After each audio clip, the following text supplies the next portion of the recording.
Всем здравствуйте! Сегодня готовим салат «Костер». Готовить мы его будем из домашней колбасы краковской. Самый главный ингредиент. Также нам понадобится морковь по-корейски. Можно обычную морковь, но по-корейски вкуснее. Огурец, капуста, картофель с соломкой обжаренный. У нас покупной. Можно самим сделать, можно чипсы. Свекла сырая и майонез. Майонез у нас домашний, с домашним вкуснее. Теперь нарезаем капусту, нарезаем соломкой.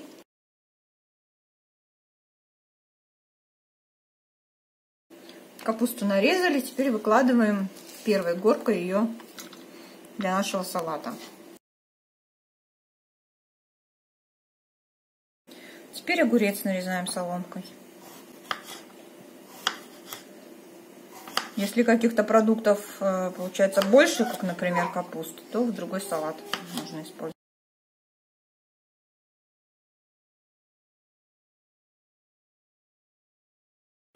Огурец нарезали, также выкладываем горкой его в салат.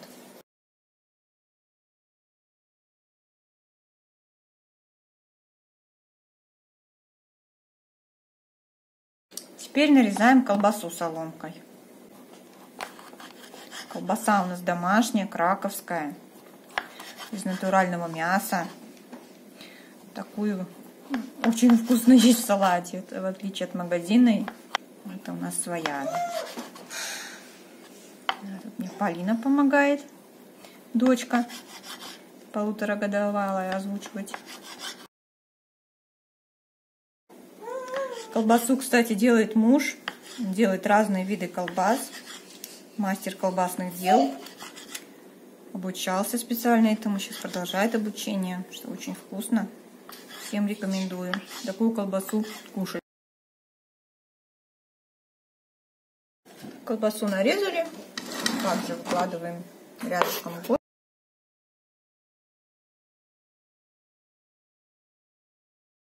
Теперь свеклу натираем ее на крупной терке.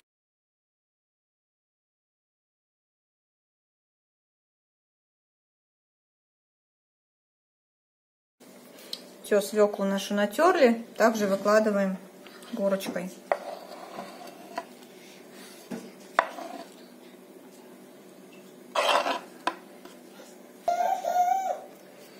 Все, осталась у нас морковка. На оставшееся место выкладываем морковку.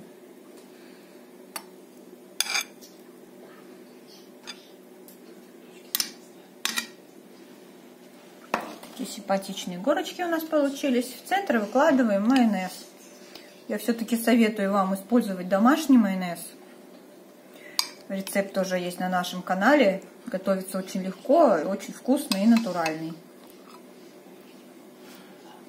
Вот такая красота у нас получилась. Перемешивается это непосредственно перед едой. Ставится на стол вот в таком виде. Да, совсем забыла сказать, вот у нас осталась картошечка. Мы ее добавляем уже непосредственно каждый в свою тарелку, чтобы она не размокла при размешивании. То есть уже в тарелке ложите на салатик по вкусу, и все очень вкусно получается. Приятного аппетита!